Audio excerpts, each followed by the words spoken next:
Welcome to the Universal Rainbow Faith Blogcast, where spiritual truth, reflection, and transformation come to life. Welcome back to another deep dive. Today, we are looking at a really fascinating and honestly kind of a wild intersection of modern politics, marginalized identities, and mysticism. Yeah, it's a completely unique blend. Right. So we've got this stack of blog posts. They span from January to March of 2026. And they all come from this brand new group called the Universal Rainbow Faith, or the URF. Authored by their founder, Reverend Paula Josephine Sadler. Exactly. And our goal today for you listening is to figure out exactly how this founder is taking, everything from ancient theology to 90s primetime television just to fight modern state legislation. It's a lot of ground to cover. It really is. But before we get into the weeds, we do need to issue a quick but crucial impartiality disclaimer to you. Very important. The source material we're unpacking today contains highly politically charged content. I mean, it touches on deeply divisive U.S. domestic legislation and intense ongoing international conflicts. Yeah. So we want to explicitly state right up front that we are not endorsing, validating, or taking sides on any of the political viewpoints, whether left-wing or right-wing, that are presented in this material. Our role here is absolutely not to debate the politics. Right. Our role is just to impartially report on the contents of the text so you can understand the very specific ideas and frameworks this author is using. So, okay, let's unpack this. Because what is so striking to me right out of the gate is how this blog connects seemingly completely unrelated things. Oh, absolutely. You have a religious blog talking about a 1995 episode of Touched by an Angel in one breath, and then pivoting to international nuclear conflict in the next. It is a remarkable synthesis of mediums, and it really forces you to pay attention. But to grasp how the Universal Rainbow Faith is doing this, we kind of have to look at their foundation first. Right. This is a very new organization. Yeah. According to the text, it was formally established pretty recently, on February 2, 2025. Just over a year ago. Exactly.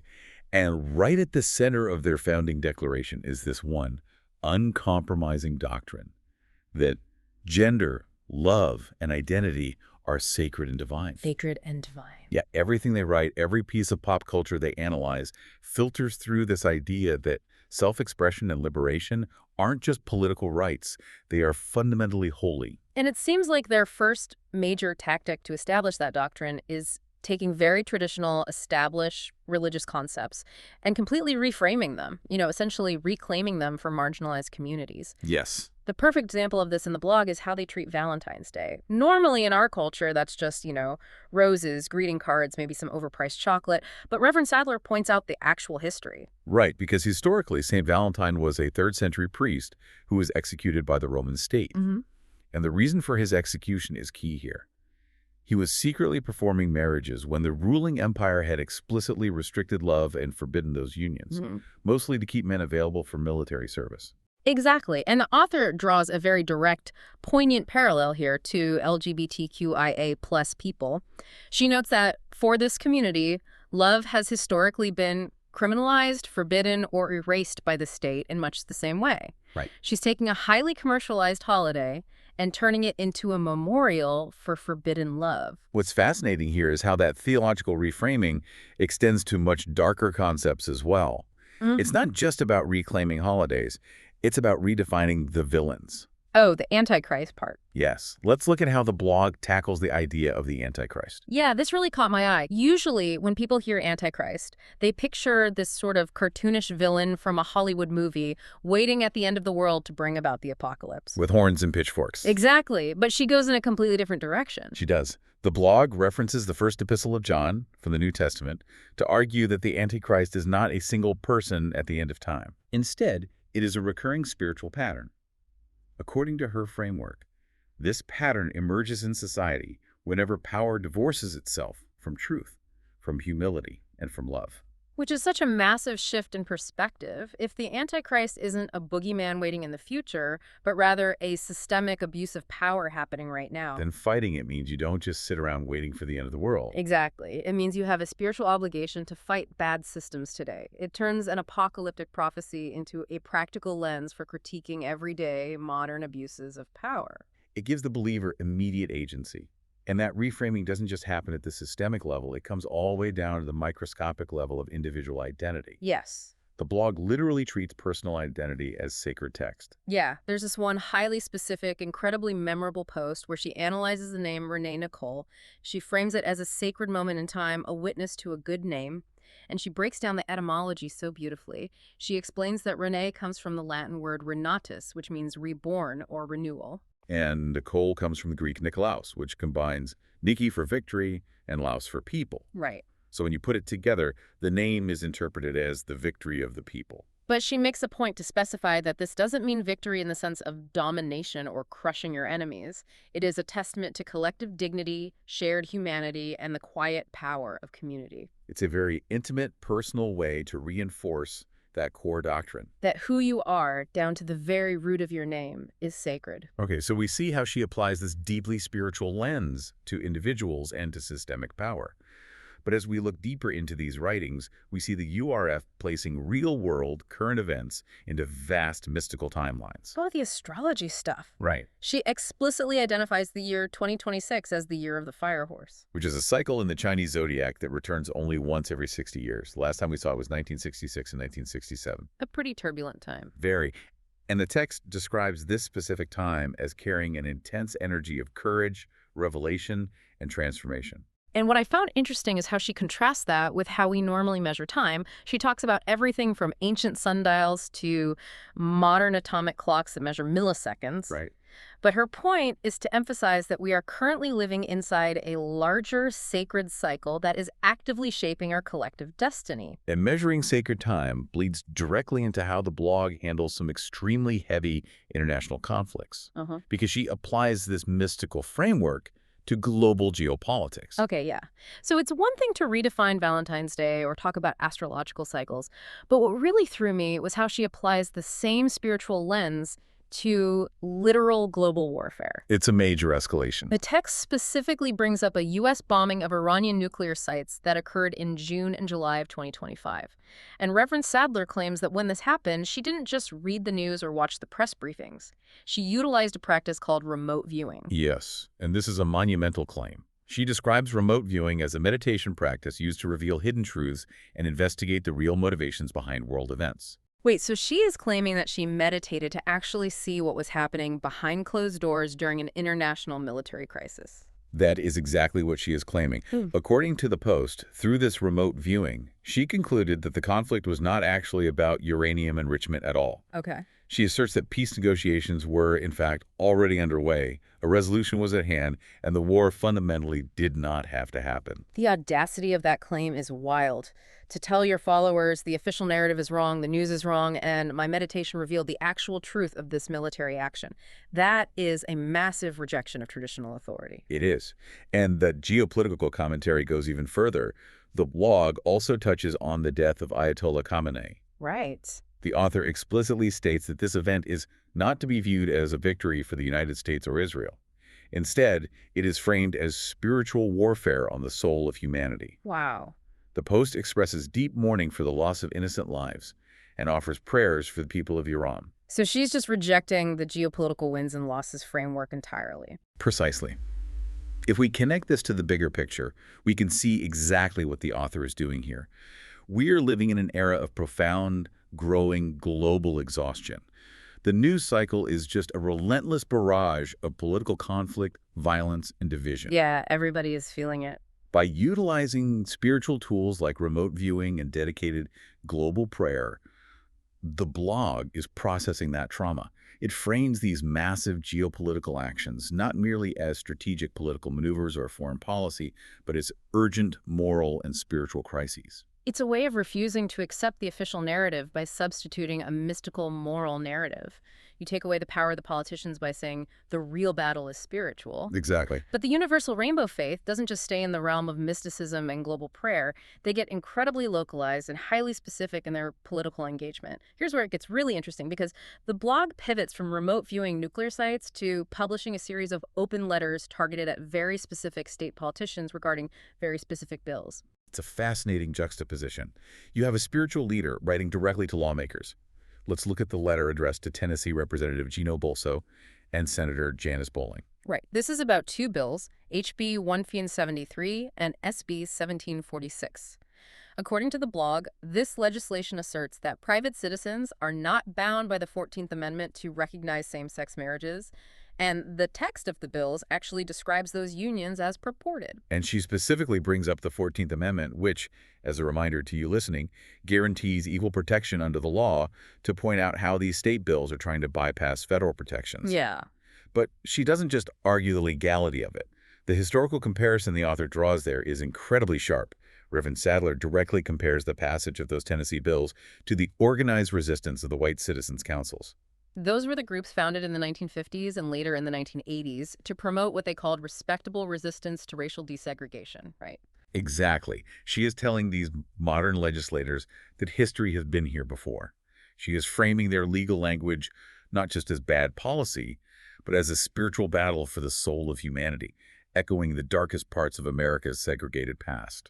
And we see that same direct, localized approach applied to Utah. There's an open letter to Utah Governor Spencer Cox and Representative Rex Shipp.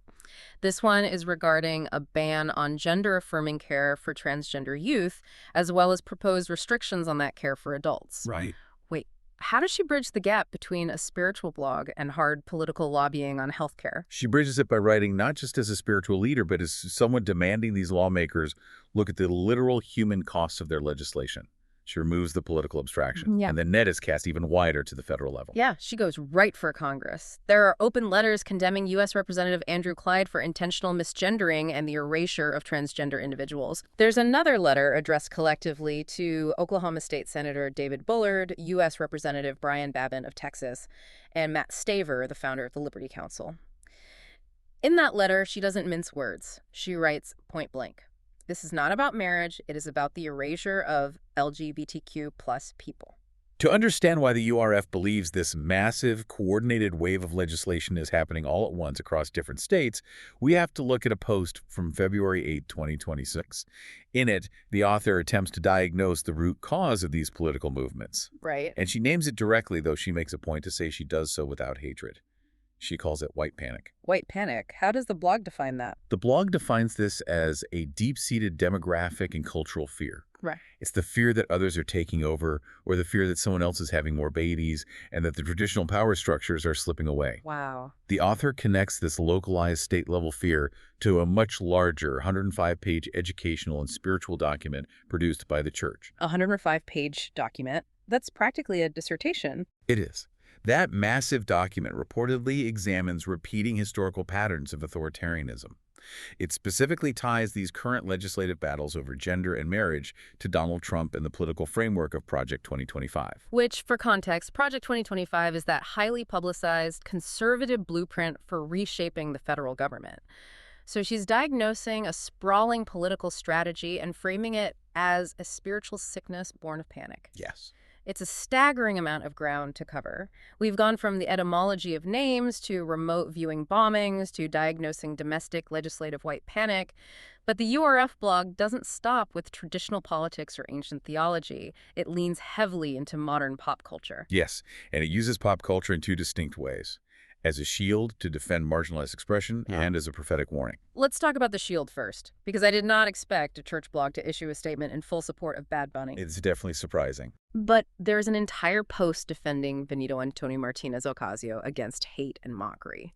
The post goes out of its way to emphasize that the Grammy-winning Puerto Rican artist is a proud U.S. citizen, elevating him as a vital symbol of freedom of speech, freedom of identity, and cultural resilience. It's a powerful way to signal to her followers who the faith aligns with.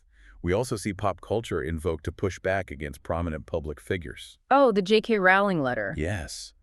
There is a blistering open letter addressed to J.K. Rowling, as well as to billionaires, celebrities, and people of influence who support what the author terms a moral panic around gender. And this is where she brings in her own background, which is such an incredibly specific, unexpected flex. She doesn't just argue theology with J.K. Rowling. She uses her 30 years of real-world experience working in the beauty industry. Right. She writes that over 3 decades of analyzing faces and bodies, she's seen every conceivable variation in women's bone structures, voices, heights, and physical presentations. She's essentially saying, I literally study human faces for a living. You cannot tell me gender presentation is a simple binary. Exactly. By grounding her argument in that highly practical visual experience, she calls the current panic over gender presentation not only profoundly harmful, but absolutely absurd.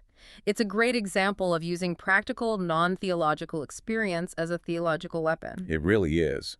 But the blog also looks backward at older media, treating it almost like newly discovered scripture. This is where we see pop culture used as a prophetic warning. Yes, the 90s TV show. There is a fascinating post about a 1995 episode of Touched by an Angel. Wait, a 1995 episode of Touched by an Angel? How does that even fit in? It's an episode from season 1 called The Last Temptation of Andrew. The author writes that nearly 3 decades ago, this was viewed merely as a fictional, cautionary tale for primetime audiences about hate, deception, and the seduction of power. Right.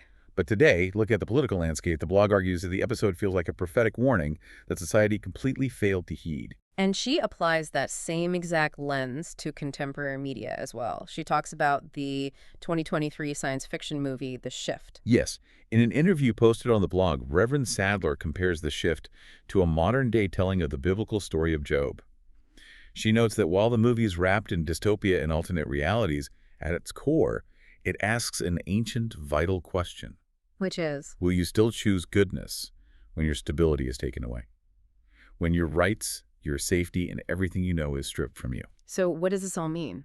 When you step back and look at the entirety of the source material, you have an organization founded just over a year ago, and they are simultaneously engaging with the First Epistle of John, 90s primetime television, Puerto Rican pop stars, remote viewing of Iranian nuclear sites, and open letters to state representatives in Tennessee and Utah. It's a lot to take in. How do you even categorize something like this? It means we are looking at a highly hybridized, fiercely adaptive approach to modern faith.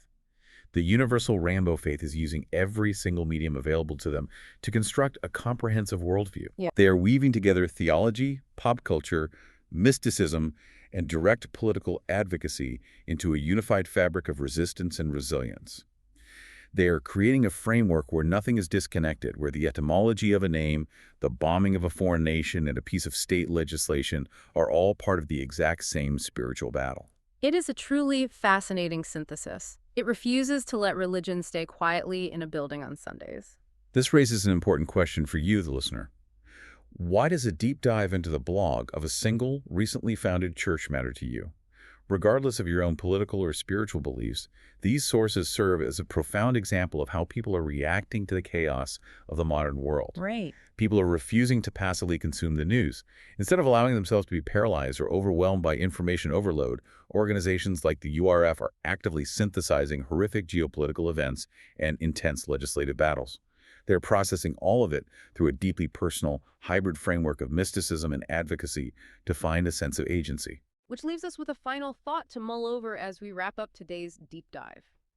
If localized, hyperreactive, mystical advocacy is the future of religion, what happens when these decentralized faiths start utilizing modern technology to scale up?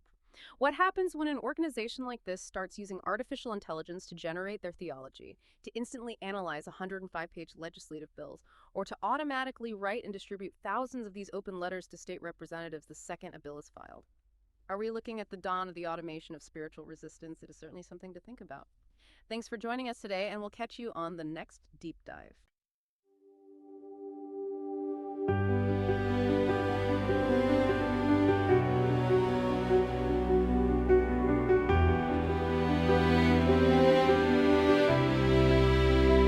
I was never a mistake, never hidden by design. Before the world could name me, love had already called me mine. I learned to quiet